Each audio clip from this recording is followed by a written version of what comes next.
Olá pessoal, tudo bem? Estamos de volta para mais uma aula de Química Orgânica. Pessoal, não esqueça de curtir, dar seu like e não esqueça também de se inscrever no nosso canal. Se você puder compartilhar essa aula com outros alunos, compartilhe, você vai estar ajudando aí o professor Daniel. Hoje nós vamos estar falando, pessoal, sobre um assunto importante, que é um assunto da Química Orgânica chamado de hidrocarboneto. Essa aula, pessoal, ou seja, esse assunto, nós vamos estar dividido em três aulas. A aula 1, que nós vamos estar falando sobre os conceitos e propriedades dos hidrocarbonetos. Nós vamos depois, posteriormente, estar falando na aula 2 sobre a classificação dos hidrocarbonetos. E a aula 3, a gente vai falar de uma temática importante que envolve esse assunto, que é o petróleo. O que a gente vai falar do petróleo? Do petróleo a gente vai falar sobre o processo de formação, a gente vai falar também sobre o refino e as frações que são obtidas do petróleo. E a gente também vai falar sobre o craqueamento do petróleo na aula 3. Hoje nós vamos estar falando da aula 1 sobre conceito e propriedade. Bom, falando do conceito de hidrocarboneto, pessoal, o hidrocarboneto é uma classe funcional da química orgânica que possui em suas substâncias apenas hidrogênio e carbono.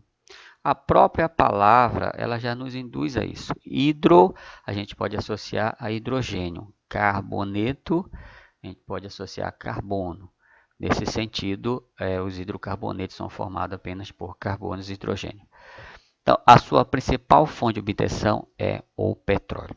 Aqui embaixo nós temos um exemplo de uma substância formada apenas por carbono e hidrogênio. Então, nesse sentido, essa substância é classificada como hidrocarboneto. Vamos ver agora algumas propriedades gerais dos hidrocarbonetos. Os hidrocarbonetos são considerados, em gerais, apolares. Por quê? Porque suas moléculas são unidas por forças de dipolo induzido ou forças de London. Pessoal, se a gente for olhar aí, os hidrocarbonetos, eles são considerados apolares. Como eles são apolares, eles são pouco solúveis em água. Por que, professor? Eles são pouco solúveis em água. Porque a água ela é uma molécula polar, não permitindo uma mistura total, mas uma mistura parcial. É por isso que os hidrocarbonetos eles são pouco solúveis em água. Não quer dizer que eles não se misturam, é que eles são pouco solúveis e se misturam em pequenas quantidades devido a essa diferença de polaridade. Aqui embaixo a gente tem uma imagem que explica como essas moléculas são unidas. Olha, aqui eu tenho um átomo onde eu tenho os elétrons na nuvem eletrônica em branco. Se a gente for olhar aqui os elétrons, ou seja, a nuvem eletrônica, ela ainda não sofreu nenhum tipo de deformação, porque esses átomos ainda estão separados. Ainda não houve nenhum tipo de aproximação entre esses átomos. A partir do momento que esses átomos eles se aproximam, ocorre uma deformação na nuvem eletrônica e automaticamente o aparecimento de dipolos ou de cargas parciais, que nós chamamos de cargas parciais positiva e cargas parciais negativas. São essas cargas parciais positiva e negativa que facilitam, nesse caso, a formação da ligação entre as moléculas para que ocorra a formação das várias substâncias presentes, classificado como hidrocarboneto. Uma outra propriedade importante é a propriedade que fala sobre o ponto de fusão e de ebulição.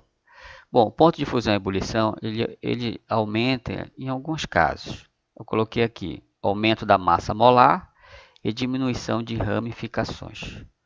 A gente vai ver agora uma atividade para que você venha compreender, né, esse caso aí do ponto de fusão e de ebulição.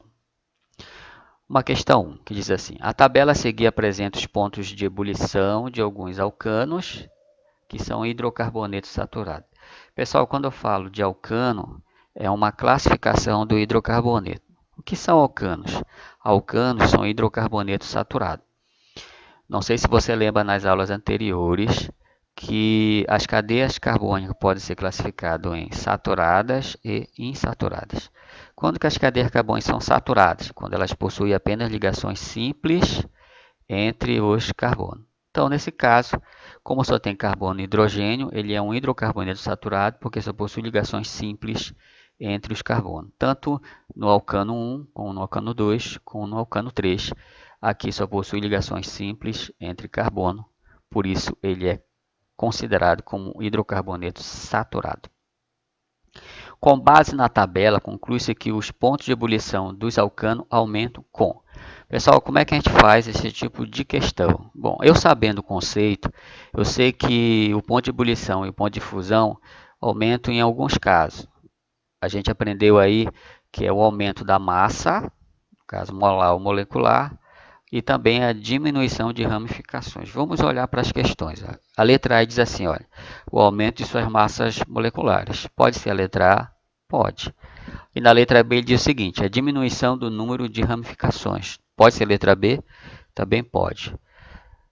A letra C diz assim, o aumento do número de grupamentos de metila. Bom, em nenhum momento nós falamos de grupamento, de aumento de grupamento. Então, não pode ser a letra C, descarta a letra C. E a letra D, a diminuição da cadeia principal. Em nenhum momento falamos de cadeia principal. E a letra E ele diz o aumento de interações por ponto de hidrogênio. Lembrando que em nenhum momento a gente falou de interações. A gente viu que o aumento do ponto de fusão e ebulição depende da massa molar e depende também de ramificações na cadeia. Olhando aqui para o primeiro exemplo, pessoal, se eu considerar aqui essa cadeia como cadeia principal, eu vou ver que ela possui duas ramificações. Um grupo metila aqui e um grupo metila aqui. Por que essa cadeia possui ramificações? Porque esse carbono central aqui é um carbono quaternário. Se eu tiver um carbono quaternário, pessoal, eu posso classificar essa cadeia como uma cadeia ramificada. Então, ela possui ramificações. Então, nesse caso, ela possui duas ramificações metila, uma aqui e outra aqui, devido à cadeia principal ser essa. No segundo exemplo, se a gente for olhar, aqui essa cadeia ela possui um carbono terciário bem aqui. Por isso que essa cadeia ela é classificada como ramificada por causa desse carbono aqui, que ele é um carbono terciário, que está ligado a esse carbono, a esse e a esse. Esse é quaternário, que está ligado a 4 carbonos. 1, 2, 3 e 4. Então aqui eu também tenho ramificações. Mas nesse caso a cadeia principal é essa aqui. Ó. Se a cadeia principal é essa aqui, eu tenho só um grupo metila. Então, se eu tenho um grupo metila aqui tem dois, lógico que o ponto de ebulição, quanto mais ramificação, o ponto de ebulição ele é menor. E quanto menos ramificação, o ponto de ebulição é maior. Por que, que aqui o ponto de ebulição é muito maior do que os demais? Porque aqui não possui ramificações. A gente viu quanto menos ramificação, maior o ponto de ebulição e maior o ponto de fusão. Porque aqui só possui carbono primário e secundário. Nesse caso aqui, essa cadeia é classificada aqui como cadeia normal. Ela não é classificada como cadeia ramificada.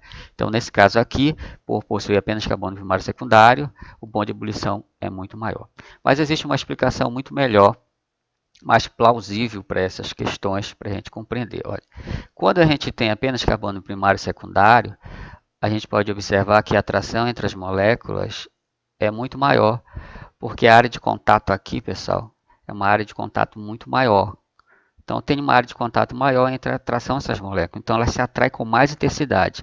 Atraindo com mais intensidade, é muito mais difícil quebrar essas moléculas, separar. Eu vou precisar de uma energia muito maior. Então, por isso que o ponto de ebulição aqui é muito maior quando, nesse caso, eu tenho cadeias, nesse caso, normais e não ramificadas. Quando eu tenho cadeias ramificadas, a gente vê aqui que a área de contato é uma área de contato menor. Então, nesse caso aqui, as forças de atração são, nesse caso, bem menores. Então, por isso que o ponto de ebulição e fusão é bem menor.